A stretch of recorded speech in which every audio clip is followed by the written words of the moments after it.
ఈరోజు మద్దికాయల ఓంకార్ గారి 100 సంవత్సరాల శతదిన ఉత్సవాలు జరుగుతున్నాయి. ఆయన పుట్టి 100 సంవత్సరాల సందర్భంగా తీసుకున్న దగ్గర ఉన్న మచ్చాపూర్ ప్రాంతంలో ఆయన సూపం దగ్గర రేపు 12వ తారీఖు నాడు సాయంత్రం 4 గంటలకు పెద్ద ఎత్తున బహిరంగ సభ జరుగుతుంది. మద్దికాయల ఓంకార్ గారు ఎమ్మెల్యే 5 సార్లు ఎమ్మెల్యే కలిసి అసెంబ్లీ డైరెక్టర్గా పేరు పొందిన వ్యక్తి, ప్రజల కోసం నిత్యం పోరాడిన వ్యక్తి.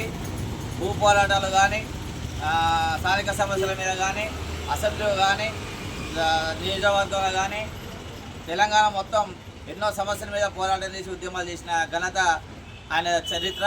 అలాంటి చరిత్రలో ఉన్న వ్యక్తికి శతదిన ఉత్సవాలు చేసుకోవడం మనం గర్వించదగ్గ విషయం. ఈ సందర్భంగా ప్రజలందరూ పెద్ద ఎత్తున పాల్గొని ఈ రేపు జరిగే కార్యక్రమం ఏదైతే ఉందో ఆ ఏరియాకి అందరూ వచ్చి పెద్ద ఎత్తున పాల్గొని విజయవంతం చేయాలని కోరుకుంటున్నాం.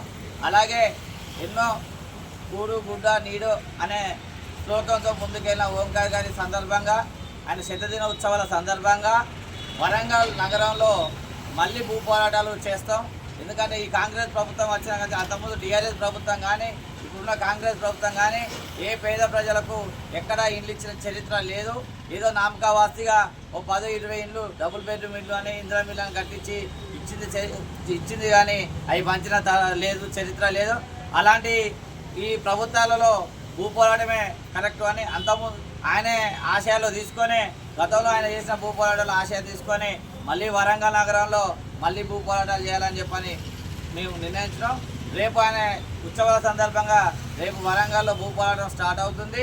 ఇప్పటికైనా అధికారంలో ఉన్న ఎవరైతే ఉన్నారో కాంగ్రెస్ ప్రభుత్వం ఇప్పటికైనా డబుల్ బెడ్రూమ్ ఇల్లు అయితే ఏవైతే ఇస్తానని చెప్పి ఇందిరా మిల్లు ఇస్తానని చెప్పారో వాటిని లబ్ధిదారులకు కరెక్ట్ అయిన లబ్ధిదారులు కాకుండా గతంలో ఉన్న ఇండ్లు ఉన్న వాళ్ళకు 2-3 దిక్కులో ఉన్న వాళ్ళకు ఇప్పుడు ఈ ప్రభుత్వం మళ్ళీ కేటాయించింది.